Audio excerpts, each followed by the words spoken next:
हमारी जो कृषि गृह मंत्री है अमित शाह जी से, उससे बातचीत करेंगे और किसानों के मुद्दे भाई ये स्पष्ट किया जाए। जो जरूरी वस्तु अधिनियम है, टेक्नोलॉजी है, किसानों के कर्जे हैं और जो किसानों को आर्थिक आज़ादी है, किसानों को खुला बाजार व्यवस्था है, इस तरह के अपने मुद्दे रखेंगे और उन पे अगर हमारी सहमति हुई तो हम भाजपा को समर्थन देने की घोषणा करेंगे मीटिंग के बाद। जी से है और कृषि मंत्री भी होगा, अर्जुन मुंडे जी भी हमारे साथ होंगे और उनका जो प्रतिनिधि मंडल है वो हमारे से बातचीत करेगा। उसके बाद ही हम किसी जिसमें हमारी सरदार भूपेंद्र सिंह मान जो KCC के चेयरमैन है और पूर्व सांसद है, भारतीय किसान यूनियन के राष्ट्रीय अध्यक्ष है, उनकी नेतृत्व में जाके वहाँ जाएंगे और अपनी बातचीत करेंगे। और किसानों की जो आर्थिक गुलामी है उसमें हम एक बात है हमारी कि जो भी, क्योंकि सरकारों ने आज तक किसानों को दबा के चाहिए, ताकि आज गेहूं का रेट मैं आपको बताऊं, अब ये जहां मैं गेहूं के ऊपर बैठा हुआ उसकी कीमत है 2275 रुपये और अभी मार्केट में रेट है 2700 रुपये और 10 दिन के बाद वो 3200 रुपये हो जाएगी। अब 1000 रुपये का नुकसान, यानी कि 20 क्विंटल अगर गेहूं हो ये एक एकड़ में तो 20,000 का एक किसान को नुकसान होया। और आप कह रहे हो कि 6,000 राष्ट्रीय वो किसान सम्मान निधि दे देंगे। किसान को बाजार दो ना।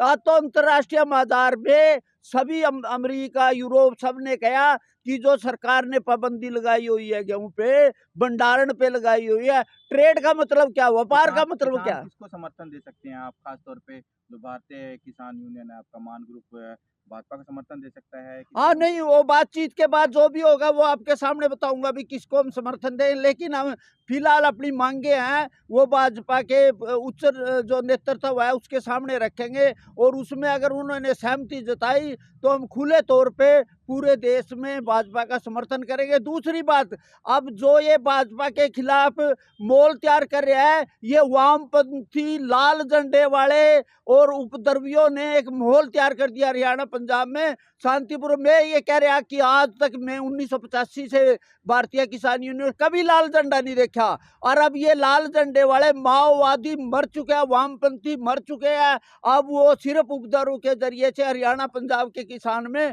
उपद्रव खड़ा करके विवाद खड़े करें। अभी बताओ, अगर यहाँ का पूर्व मुख्यमंत्री खट्टर साहब गए तो उसके खिलाफ कर दिया, सभी प्रतिनिधियों के खिलाफ। आप लोकतंत्र में अब वोट का चोट मारो। आप अगर यहाँ आतंकवाद, आप कह रहे हो कि तानाशाही नहीं, आप तो आतंकवाद पैदा कर रहे हैं। कई दिन से रेलवे ट्रैक पे बैठे हुए हैं, आवाजाही में दिक्कत हो रही है साहब। उसमें स्पष्ट बात है, इन्होंने वामपंथी गुट है, उन वामपंथियों ने सरेआम ये संकट कराया और ये सारा का सारा वामपंथी सोच है जो अपनी राजनीति, जो उनकी सोच मर चुकी है। हरियाणा पंजाब के अंदर जो उपद्रव मचाया उसके पास उपद्रवी और जो शरारती लोग हैं, खालिस्तानी लोग हैं, उन्होंने हरियाणा में भी अब ये गुट चुके हैं। अब ये जो उपद्रव मरा रहे हैं, ये जिंदा रहने के लिए किसानों का चोला पैर रखे है। ये किसान है ही नहीं,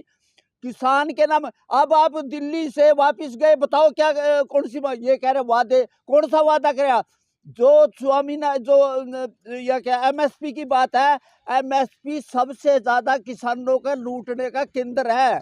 कानून है कि किसानों की फसलें लूट के फ्री में बांटेंगे और अपने गोदामों में भरेंगे, उसको बाजार को रोक देंगे। आप अगर MSP की बजाय लागत के आधार पे लाभकारी मूल्य मिलना चाहिए, उसके ऊपर रोक हो रही। और ये जो लोग हैं उनका किसानी से कोई लेना देना नहीं है, इनका सिर्फ उपद्रव मचाना है। बड़ा फैसला है, मंगलवार को जा रहे हैं। बिल्कुल, मंगलवार को हमारा फैसला हो जाएगा। किसको समर्थन देंगे? हाँ बिल्कुल, किसको समर्थन देंगे तो माननीय गृह मंत्री अमित शाह जी से मिलेंगे और मिलके उनके सामने अपनी मांगे रखेंगे और मांगे में सहमति होने के बाद खुले तौर से हम भाजपा को समर्थन करेंगे। मंगलवार को भाजपा को मंगल को हमारा ये फैसला तय हो जाएगा।